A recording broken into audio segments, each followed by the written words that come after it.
Magandang araw sa lahat ng aming mga tagapanood.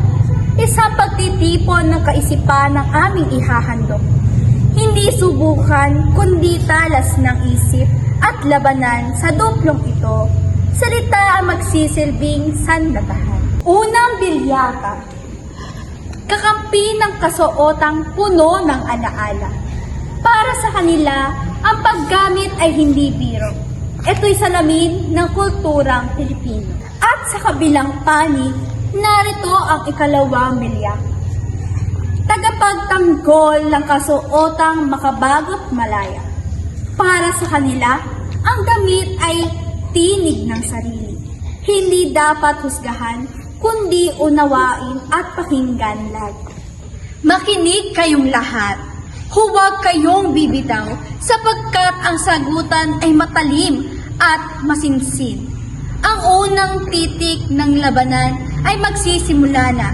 Sa panig ng kasuotan noon, handa na ba kayo? Noong unang panahon ang damit ay may tuntunin. Hindi ka basta-basta susuot ng hindi pinag-iisipan din. Ang barong at saya ay may dalang karangalan. Hindi pang forma, kundi may aral na kaakibat saan man. Ngunit panahon ay umusad, mundo'y hindi uminto. Hindi na sapat ang lumang hulma para sa bagong tao. Ang kasuotan ngayon ay hindi lang dekorasyon.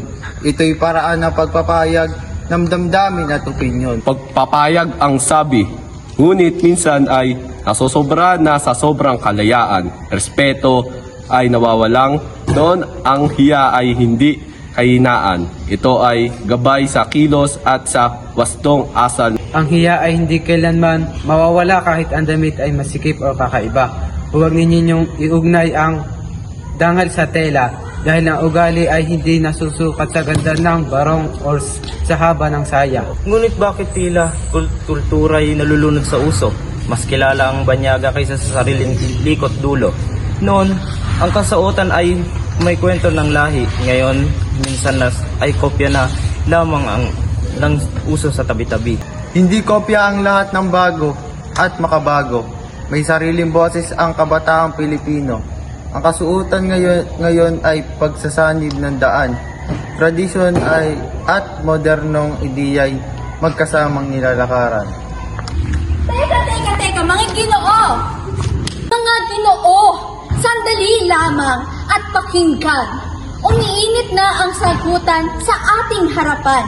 Sa panig ng noon, kultura ang ipinaglalaban. Sa panig ng ngayon, kalayaan ang pinanghahawakan. Ngunit tandaan ninyo, lahat sa duplong ito, hindi panlait, kundi katwiran ang mahalaga rito. Ipagpapatuloy ninyo ang banyagan ng kaisipan, ngunit igalang ang bawat panig sa gitna ng labanan. Kung ganon, bakit tila'y disiplina'y humihina? Kung ang lahat ay pinapayagan, sino ang magsasabing tama? Ang kasuotan ay may kaakibat na pananagutan. Hindi lahat ng uso ay dapat agad tularan. Hindi namin sinasabing walang limitasyon ang ngunit huwag sanang gawin. Kulangan ang tradisyon, ang respeto ay natutunan. Hindi pinipilit at hindi nawawala kahit moderno ang damit. Ang amin lamang, huwag sanang kalimutan na ang kasuotan na ay salamin ng pinanggalingan. Kung wala noon, wala rin na ngayon. Kaya igalang ang ugat habang Ang amin naman ay huwag sana ikaila na ang pagbabago ay bahagi ng tunay na buhay na ang kasuotan ay hindi dapat pag-awayin. Kung pareho naming may layunin, pahayagan ang sarili. Sa palitang naganap, malinaw ang mensahe. Magkaiba man ang panig, iisa ang nais makamit. Ang kasuotan noon ay ugat ng ating pagkatao. Ang kasuotan ngayon ay sangga ng pagbabago.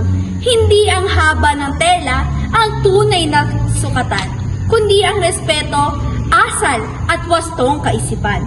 Noon man o ngayon, ang piling kasuotan dapat manatili ang dangal ng bawat mamamayan. Ito ang duplong inihahandog ng 5 lalaki para sa aral na nasa puso mananatili. Maraming salamat sa inyong pakikinig Magandang araw sa inyong lahat. Hanggang sa muli, pagtatanghal